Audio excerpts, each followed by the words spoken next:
Where am I going to sleep tonight? Where is my next meal coming from? These are uncertainties for more than 46 million Americans living in poverty. In fact, living in poverty itself is the only certainty they can count on. 1 in 5 children in the U.S. are living in poverty. For Denise McNair, constant impoverishment was a way of life growing up on Detroit's West Side. We lived in an apartment duplex. My mother, she working and struggling and trying to make ends meet, and we had to wear our clothes twice a week. You don't know you're poor or you lack until somebody says something. The United States has the second highest child poverty rate in the industrialized world, with more than 15 million children living in long-term poverty. Complications from insufficient food or food insecurities have lasting effects on children. The development of their brains changes. Those areas of the brain are directly related to the ability to learn, to stable emotional response, memory, cognition. So young children who do not get enough to eat are on the track right out the gate for having struggles and barriers and issues that will prevent them from moving out of poverty as adults.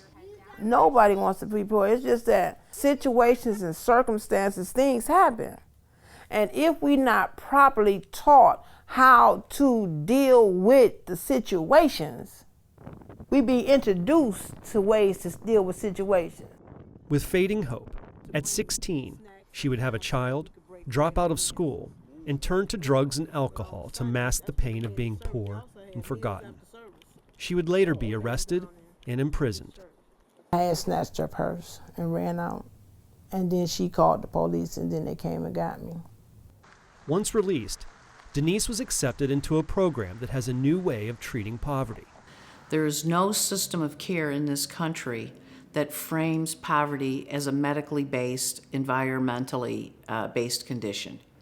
When anybody, regardless of age, race, religion, culture, is exposed to lack of access of food, lack of access to housing, crime, lack of access to health care, substandard schools, lead to, statistically speaking, sicker lives, shorter lives, and much higher expense related in the medical world. The U.S. spends more than $1 trillion a year to fight poverty. Marcella Wilson, Ph.D., is changing the landscape and thought process of treating poverty. I don't believe that we're not doing enough to help the poor in this country. The problem is we're not doing it properly. A former healthcare worker, Marcella has developed a new standard of care which analyzes and suggests best practices with transitions to success. The standard of care for the treatment of condition of poverty is a training program that first teaches how to understand poverty as a treatable condition, and that treatment plan identifies all paths that must be followed. That same data then is collected across different systems, compiled, compared with the best in research, and then the protocols change. They get better because research and the data we collect from patients continually tells us how to do it better. By standardizing care, for the first time ever, the team can see best practices throughout the process and fix those that aren't working, in addition to navigating multiple platforms across departmental systems. So what you have are these mega systems: education, healthcare, human services, criminal justice, but none of them working in concert or related to one another, and no consistent theoretical framework from which all of them to operate from. And that's what this model brings to the United States. This is the church I went to every Sunday. Going back to where she started the program, Denise recalls how the transformation began. It lessens the worries. They gave you everything you needed. It's just that you had to take advantage of it. You had to change the way you thought. You had to change your attitudes and beliefs about life. The explanation is that regardless of who you are, where you come from, when you get support, navigating all the services that you're eligible for, real mentoring, real navigation, and you combine it with volunteerism, peer mentoring, financial literacy. They build your self-esteem. They build your self-worth. They build, you have courage to go out there and do what you need to do. They give you the tools to go and do it.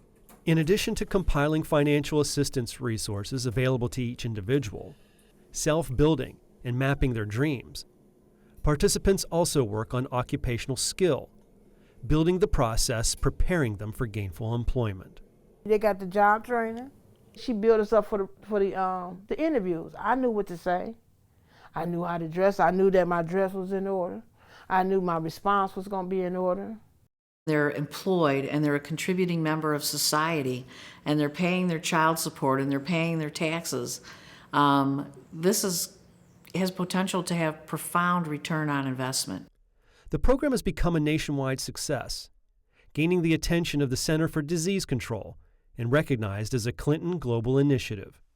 Those presentations around the country have sparked 14 pilots that are now operating around the United States. The results of the program have led to drastic improvements in lowering recidivism rates, improving Head Start programs, and mental health by treating poverty holistically. Inspired to achieve her dream, Denise did something she never thought possible. My anger turned into inspiration. The very next day I called the WC3 and asked about their GED program. So I went on to get my GED, and I went on to get my associates, my bachelor's and my master's from Wayne State. For this high school dropout, now armed with a master's degree, she found her dream. And I have an education, I have employment, I take care of myself, I do things that I'm supposed to do. My goal was always to bring the families together. I was born a social worker.